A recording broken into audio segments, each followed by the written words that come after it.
Hi guys, ಎಲ್ಲರಿಗೂ ನಮಸ್ಕಾರ. Welcome back to my YouTube channel. Last ವ್ಲಾಗಲ್ಲೆಲ್ಲ ಟ್ರಿಪ್ಗೆ ಹೋಗಿದ್ದೆಲ್ಲ ವಿಡಿಯೋ ನೋಡಿದ್ರಿ. ಇವತ್ತು ಟ್ರಿಪ್ ಎಕ್ಸ್ಪೀರಿಯೆನ್ಸ್ ಹೇಗಿತ್ತು ಅಂತ ವ್ಲಾಗ್ನ ಸ್ಟಾರ್ಟ್ ಮಾಡೋಣ. ಆಮೇಲೆ ಟ್ರಿಪ್ಗೆ ಹೋಗಿ ಬಂದು ಫೇಸ್ ಎಲ್ಲ ಟ್ಯಾನ್ ಆಗಿರುತ್ತೆ. ಆಲ್ರೆಡಿ ಟ್ಯಾನ್ ಆಗಿತ್ತು, ಅದಕ್ಕೋಸ್ಕರನೇ ಫೇಸ್ ಪ್ಯಾಕ್ನ ಮಾಡೋಣ ಅಂದ್ಕೊಂಡಿದ್ದೀನಿ. ಎಕ್ಸ್ಪೀರಿಯೆನ್ಸ್ ಆ್ಯಂಡ್ ಫೇಸ್ ಪ್ಯಾಕ್ ಇವತ್ತು ಕಾನ್ಸೆಪ್ಟ್ ಆಗಿರುತ್ತೆ. ಬನ್ನಿ. ಮ್ಯಾಂಗೋ ಇತ್ತು ಅಂತ ಮ್ಯಾಂಗೋ ಕಟ್ ಮಾಡ್ಕೊತಾ ಇದ್ದೀನಿ. ಮ್ಯಾಂಗೋ ಸೀಸನ್ ಮುಗಿಯೋ ಗಂಟ ಅಷ್ಟೇ ಮ್ಯಾಂಗೋ ಬಗ್ಗೆ ಆಸೆ, ಮ್ಯಾಂಗೋ ತಿನ್ನಬೇಕು ಅಂತ ಎಲ್ಲ. ಅದಕ್ಕೋಸ್ಕರನೆಲ್ಲ ಕಟ್ ಮಾಡ್ಕೊಂಡು ತಿಂದಿರಲ್ಲ, ಎಲ್ಲ ರೆಡಿ ಮಾಡ್ಕೊಂಡು ತಿಂತಾಯಿದ್ದೆ. ಸೊ ಮ್ಯಾಂಗೋನ ಕಟ್ ಮಾಡ್ತಾಯಿದ್ದೀನಿ. ಬನ್ನಿ ಗಾಯ್ಸ್, ಮ್ಯಾಂಗೋ ತಿನ್ನೋಣ. ಹುಳಿ ಇರಲಿಲ್ಲ, ಸಿಕ್ಕಾಪಡೆ ಸ್ವೀಟ್ ಸಾಕಾಗಿತ್ತು. ಸೊ ಇವಾಗ ಏನು ಮಾಡೋದು ಫೇಸ್ ಪ್ಯಾಕ್ಗೆ ಅಂತ ಹೇಳ್ಬಿಟ್ಟು ಫುಲ್ಲು ಟ್ಯಾನ್ ಆಗಿತ್ತು. ಸೊ ಪಪಾಯ ಫೇಸ್ ಪ್ಯಾಕ್ ಮಾಡ್ಕೊಳ್ಳೋಣ ಅಂತ ಹೇಳ್ಬಿಟ್ಟು ರೆಡಿ ಮಾಡ್ಕೊತಾ ಇದ್ದೀನಿ.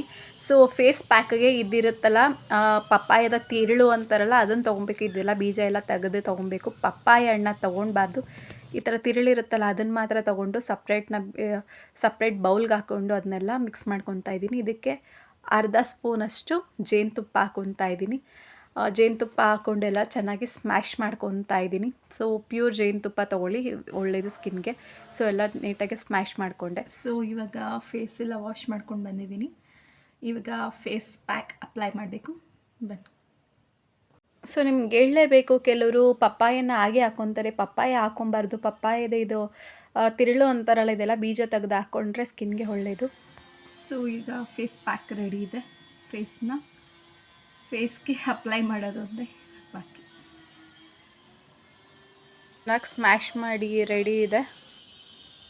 ಇದಕ್ಕೆ ಬೇಕಾದರೆ 1 ಸ್ಪೂನು ಅಕ್ಕಿ ಹಿಟ್ಟು ಹಾಕ್ಕೊಬೋದು, ಇಲ್ಲ 1 ಸ್ಪೂನು ಗೋಧಿ ಹಿಟ್ಟಾದರೂ ಹಾಕ್ಕೊಬೋದು, ಇಲ್ಲಾಂದರೆ ಮಸೂರ್ ದಾಲ್, ಮೈಸೂರು ಬೇಳೆ ಬರುತ್ತಲ್ಲ, ಅದಾದರೂ ಯೂಸ್ ಮಾಡ್ಕೊಬೋದು ಇದಕ್ಕೆ. ಸೊ ನಾನು ಇದು ಯಾವುದೂ ಯೂಸ್ ಮಾಡ್ತಿಲ್ಲ, ಬರೀ ಪಪಾಯ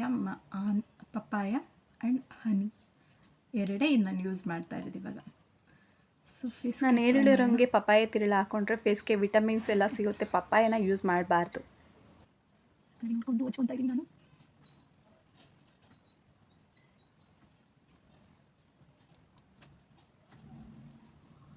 ಫೇಸ್ಗೆ ಮಸಾಜ್ ಥರ ಇದರಲ್ಲಿ ಆ್ಯಂಟಿ ಆಕ್ಸಿಡೆಂಟ್ ಇದೆ.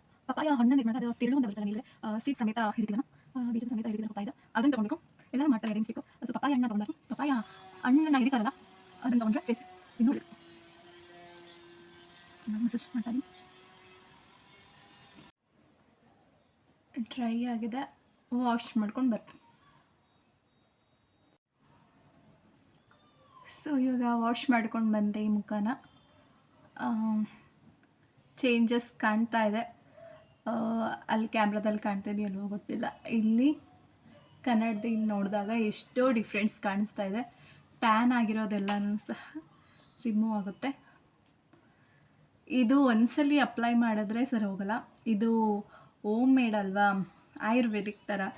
ಆವಾಗವಾಗ ಮಂತ್ಲಿ 1 ಟೈಮ್ ಹಚ್ಚಿದ್ರೂ ಪರವಾಗಿಲ್ಲ. ಒಟ್ಟಿನಲ್ಲಿ ಅಪ್ಲೈ ಮಾಡ್ತಾ ಇರಬೇಕು, ಟ್ಯಾನ್ ಎಲ್ಲ ರಿಮೂವ್ ಆಗುತ್ತೆ. ಫೇಸ್ ಚೆನ್ನಾಗಿ ಕಾಣಿಸ್ತಾ ಇದೆ. ಸೊ ಮತ್ತೆ ವ್ಲಾಗ್ನ ಕಂಟಿನ್ಯೂ ಮಾಡ್ತಾ ಇದ್ದೀನಿ. ಸೊ ಟ್ರಿಪ್ನ ಎಕ್ಸ್ಪೀರಿಯೆನ್ಸ್ ಹೇಗಿತ್ತು ಅಂದರೆ, ಟ್ರಿಪ್ನ ಎಕ್ಸ್ಪೀರಿಯೆನ್ಸ್ ಸಕ್ಕತ್ತಾಗಿತ್ತು ತಿರುಪತಿಲಿ. ಸೊ ಅಲ್ಲಿ ಟ್ರೈನಿಂದ ಇಳಿದ್ವಿ. ಅಲ್ಲಿ ನಮ್ಮೂರೇ ಬೇರೆ ಥರ, ಅವರೂರೇ ಬೇರೆ ಥರ. ಅಲ್ಲಿ ಸ್ವಲ್ಪ ನಮಗೆಲ್ಲ ಸೆಟ್ ಆಗಲ್ಲ, ಯಾಕಂದರೆ ಅಲ್ಲಿ ಸ್ವಲ್ಪ ನೀಟ್ನೆಸ್ ಸ್ವಲ್ಪ ಕಮ್ಮಿನೇ ಹೇಳ್ಬೇಕಂದ್ರೆ. ನಮ್ಮ ಬೆಂಗಳೂರು, ನಮ್ಮ ಕರ್ನಾಟಕ ಅಂದರೆ ನಮಗೆ ಸರಿ. ಅಲ್ಲೆಲ್ಲ ಇಳ್ದು ಎಲ್ಲ ಇದು ಮಾಡಿ, ರೈಲ್ವೆ ಸ್ಟೇಷನಲ್ಲೂ ಒಂದು ಅಷ್ಟೇ. ಅಲ್ಲಿ ಇಲ್ಲಿ ರೈಲ್ವೆ ಸ್ಟೇಷನಲ್ಲಿ ಗಲೀಜು ಅಂದರೆ, ಅಲ್ಲಿ ರೈಲ್ವೆ ಸ್ಟೇಷನ್ ಗಪ್ಪು ಅಂದರೆ ಗಪ್ಪು. ಅಷ್ಟೊಂದು ಹೇಳೋಕ್ಕಾಗಲ್ಲ, ಅಷ್ಟು. ಸೊ ಅಲ್ಲೆಲ್ಲ ದೇವಸ್ಥಾನ ಒಂದಿದೆ ಅಂತ ಹೋಗ್ಬೇಕಷ್ಟೇ. ಅಲ್ಲಿ ಸುತ್ತಮುತ್ತಲೂ ಅಷ್ಟೊಂದು ಅಲ್ಲೂ ಗಲೀಜೇ, ಜಸ್ಟ್ ನೀಟಾಗಿರಲಿಲ್ಲ. ಸೊ ಅಲ್ಲಿ ಏನಂದರೆ, ನಮಗೆ ಗೊತ್ತಿರಲಿಲ್ಲ ಅಲ್ಲಿ ಪ್ಲಾಸ್ಟಿಕ್ ಎಲ್ಲ ಬ್ಯಾನ್ ಆಗಿದೆ ಅಂತ. ನಾವು ಇಲ್ಲೆಲ್ಲ ಯೂಸ್ ಮಾಡ್ತೀವಿ, ಏನಿಲ್ಲ ಪ್ಲಾಸ್ಟಿಕ್ ಬಾಟ್ಲಾಗಲಿ ಏನನ್ನ ಕ್ಯಾರಿ ಮಾಡ್ತೀವಿ. ಅಲ್ಲಿ ನೀರು ಕುಡಿಬೇಕಂದ್ರೂ ದೇವಸ್ಥಾನ ಸುತ್ತಮುತ್ತ ಅಲ್ಲಿ ಊರು ಸೈಡ್ ಹೇಗೋ ಏನೋ ಗೊತ್ತಿಲ್ಲ, ಇದು ಕಂಪ್ಲೀಟಾಗಿ ಬ್ಯಾನ್ ಆಗಿದೆಯೋ ಏನೋ ಗೊತ್ತಿಲ್ಲ. ಸೊ ದೇವಸ್ಥಾನದಲ್ಲಿ ಹೇಳ್ಬೇಕಂದ್ರೆ ಗಾಜಿನ ಬಾಟ್ಲಿಗೂ ಸಹ ಕಾಸು ಕೊಟ್ಟು ತೊಗೊಳ್ಬೇಕು ಅಂತ ಪರಿಸ್ಥಿತಿ ಇತ್ತು ನಮಗೆ. ಸೊ ನೀರು ಕುಡಿಯೋಕ್ಕೂ ಸಹ ಏನು ಇದು ಮಾಡ್ತಿಲ್ಲ. ದಾವರ ಆದರೆ ದಾವರ ಆಗಿರೋದು. ಕಾಲಲ್ಲೆಲ್ಲ ನೋವು ಬಂದು ನಡ್ಕೊಂಡು ಸುಸ್ತಾಗಿದ್ರು ಅಲ್ಲಿ ನೀರು ಕುಡಿಬೇಕಂದ್ರೆ ಅವ್ರಿಗೆ ನೀರು ಕುಡಿದು ವಾಪಸ್ಸು ಅದು ಗಾಜಿನ ಬಾಟಲ್ದು ಕೊಡಬೇಕು. ಇಲ್ಲಾಂದರೆ ಅದು ನಾವೇ ಮಡಿಕೋತೀವಿ ಅಂದರೆ ಅದಕ್ಕೆ ಸಪ್ರೇಟ್ ಕಾಸ್ಟು. ಇಲ್ಲಾಂದರೆ ಕೊಟ್ಟರೆ ಅದಕ್ಕೆ ಏನು ಜಾಸ್ತಿ ಏನು ಕಾಸ್ಟ್ ಇದು ಮಾಡಲ್ಲ. ಆ ಥರ ಊಟ ಅಂತೂ ಅಲ್ಲಿನ ಊಟ ಸೆಟ್ ಆಗಲ್ಲ. ಸೊ ಹೈಜಿನಿಕ್ ಇರಲ್ಲ, ಸಿಕ್ಕಾಪಟ್ಟೆ ಹಿಂಸೆ ಹೋಗಿತ್ತು. ಸೊ ದರ್ಶನ ಎಲ್ಲ ಚೆನ್ನಾಗಾಯಿತು. ದೇವಸ್ಥಾನದ ಒಳಗೆ ಪ್ರಸಾದ ಎಲ್ಲ ಕೂಡಾಕಿರ್ತಾರಲ್ಲ ಎಲ್ಲ ಕೊಟ್ಟರು ತಿಂದು. ಬಟ್ ಆಚೆ ಬಂದಾಗ ಹೋಟೆಲಲ್ಲಿ ತಿಂತೀವಿ ಅಂದರೆ ನೀಟಾಗಿರಲ್ಲ, ಹೈಜಿನಿಕ್ ಫಸ್ಟೇ ಇರಲ್ಲ. ಸೊ ಅದ್ರ ಜೊತೆ ದೇವಸ್ಥಾನ ಅಂತ ಹೇಳ್ಬೇಕಂದ್ರೆ ಸ್ವಲ್ಪ ಸುತ್ತಾಟನೇ ಜಾಸ್ತಿ ಇತ್ತು. ಅಲ್ಲಿ ಕೌಂಟರ್ ಥರ ಇರುತ್ತಲ್ಲ ಊಟ ಕೊಡೋದು, ಅಲ್ಲೆಲ್ಲ ಊಟ ಎಲ್ಲ ಮಾಡಿಕೊಂಡು ಇಲ್ಲಿ ಪರವಾಗಿಲ್ಲ. ಆದರೆ ಹೋಟೆಲಲ್ಲಾದರೆ ಸಿಕ್ಕಾಪಟ್ಟೆ ಹಿಂಸೆನೇ, ಟೇಸ್ಟ್ ಇರಲ್ಲ, ಏನಿಲ್ಲ.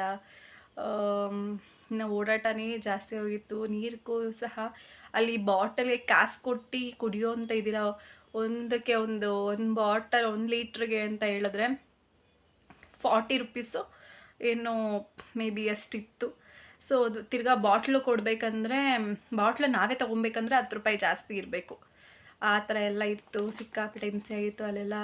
ಅಲ್ಲಲ್ಲಿ ನೀರು ಕುಡಿಯೋಕ್ಕಂತೂ ಇಟ್ಟಿರೋರು, ಆದರೆ ನೀರು ಚೆನ್ನಾಗಿರಲಿಲ್ಲ. ಏನು ಮಾಡೋಕ್ಕಾಗಲ್ಲ, ಒಂದು ತವ ಅಂತ ಹೇಳ್ಬಿಟ್ಟು ನೀರು ಕುಡ್ಕೊಂಡು ಎಲ್ಲ ಓಡಾಡಿಕೊಂಡು ಎಲ್ಲ ಸಿಕ್ಕಾಪಟ್ಟೆ ಇತ್ತು. ಆಮೇಲೆ ಕಾಳಹಸ್ತಿಲಿ ಹೇಳ್ಬೇಕಂದ್ರೆ ಕಾಳಹಸ್ತಿಲಿ ಅಲ್ಲೇ ಬ್ಯಾನ್ ಆಗಿರಲಿಲ್ಲ, ಪ್ಲಾಸ್ಟಿಕ್ ಎಲ್ಲ ಬ್ಯಾನ್ ಆಗಿರಲಿಲ್ಲ. ಅಲ್ಲಿ ಬಾಟಲ್ ಇತ್ತು, ನೀರು ಮಾಮೂಲಿ ಇತ್ತು. ದೇವಸ್ಥಾನ ಒಳಗೆ ಕೋಲ್ಡ್ ನೀರಿಂದ ಹಿಡಿದು ದೇವಸ್ಥಾನ ಒಳಗೆ ಸಕ್ಕದಾಗಿ ಸೂಪರಾಗಿತ್ತು. ಸೊ ಆಚೆ ಕಡೆ ಸ್ವಲ್ಪ ಅದೇ ಥರನೇ.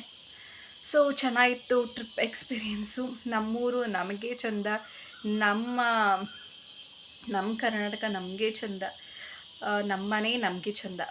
ಹೇಳ್ಬೇಕಂದ್ರೆ ಓಡಾಡಿಕೊಂಡು ಬಂದು ಸಿಕ್ಕಾಪಟ್ಟೆ ಟಯರ್ಡ್ ಆಗಿಬಿಟ್ಟಿತ್ತು. ಯಾವಾಗಪ್ಪ ನಮ್ಮ ಮನೆಗೆ ಬರ್ತೀವಿ, ಒಂದು ಕಡೆ ಹೋದ್ರೇ ನಮ್ಮೂರು, ನಮ್ಮ ಮನೆ, ನಾವಿರೋ ಜಾಗದ ಬೆಲೆ ಗೊತ್ತಾಗೋದು. ಇಲ್ಲಾಂದರೆ ನಮಗೇನು ಅಂದರೆ ಏನೋ ಆಗ್ತಾವಲ್ಲ, ಅನ್ನದ ಬೆಲೆ ಏನಂತ ತಿಳ್ಕೊಬೇಕಂದ್ರೆ ನಾವು ಬೇರೆ ಊರಿಗೆ ಹೋಗಿ ಬಂದ ಮೇಲೇ.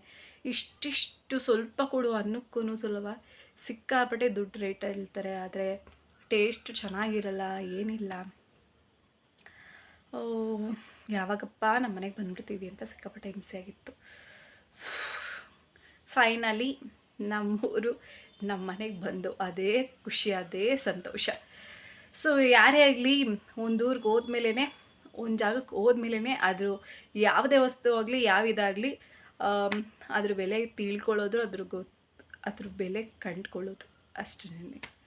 ಸೊ ಇವತ್ತಿನ ವ್ಲಾಗ್ ಇಷ್ಟ ಆಗಿದರೆ please like, share, comment, subscribe ಮಾಡಿ. ಮತ್ತು ಮುಂದಿನ ವ್ಲಾಗಲ್ಲಿ ಸಿಗ್ತೀನಿ.